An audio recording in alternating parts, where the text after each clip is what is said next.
Welcome to today's tutorial. In today's tutorial, I intend to show you how to deploy and initialize your hardware data protection appliance.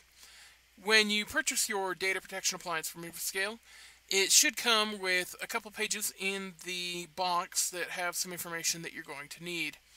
Included along with the package will be a bit of information that includes the default username and password, along with a capacity license if your system is going to use a capacity license, as well as the contact details for support in case you need some assistance setting up your system.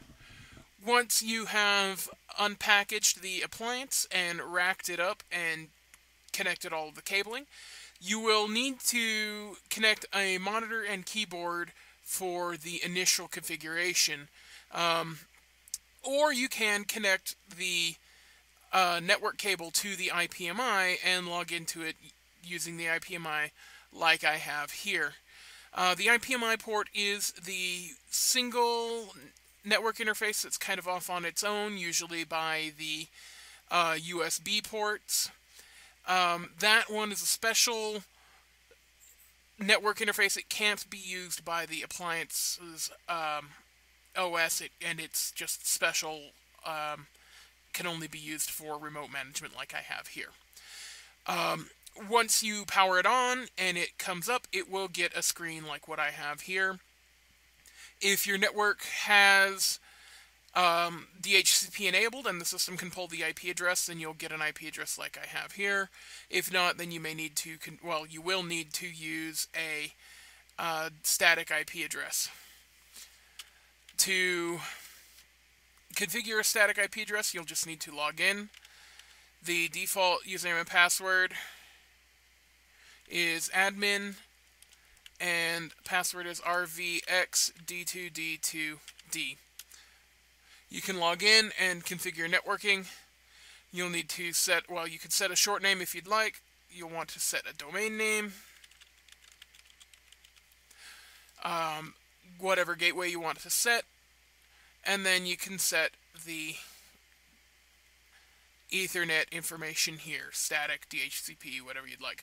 I'm going to go ahead and leave it at DHCP address that it's on, and just leave it to the address that it has.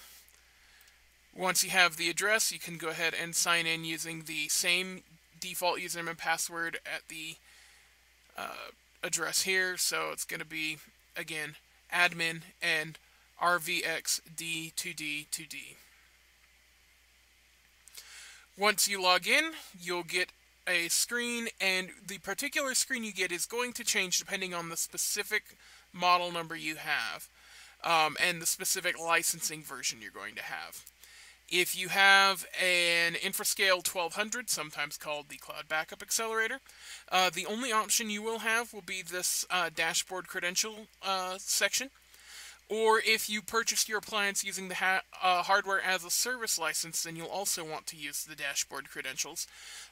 Or you will have inside the box along with your system a page that has your capacity license.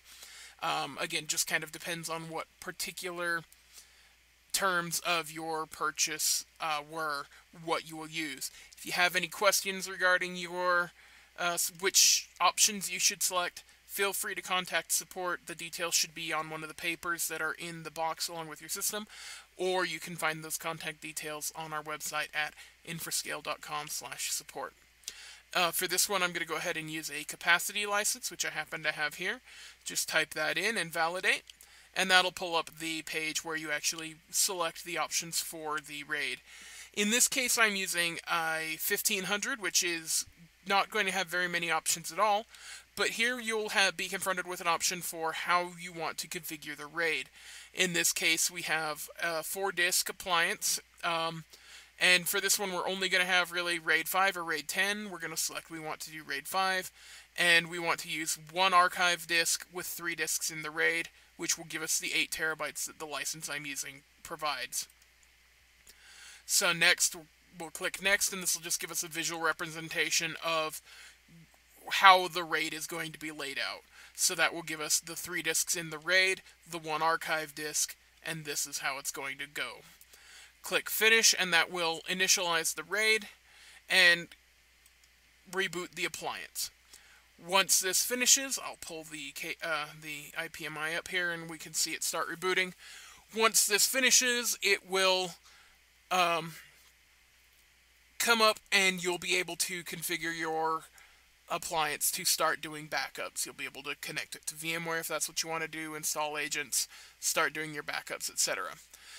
This first reboot here is going to take longer than normal because here's where it has to actually initialize the RAID and actually initialize the file system and everything to prepare the system for use. So this reboot will take longer than your average reboot.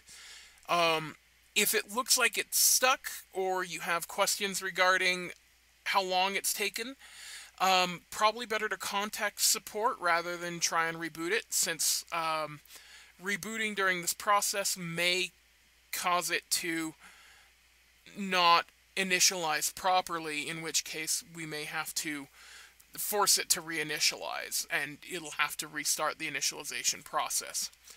So at this point, once it's starting this point, if you think something might not be functioning properly, better to contact support than to reboot it and possibly cause additional problems. So you can also see what is happening at the system on this page. So if you have additional questions or would like any further assistance, again, feel free to contact support. Our contact details, again, can be found on our website at infrascale.com/support. Thank you and have a good day.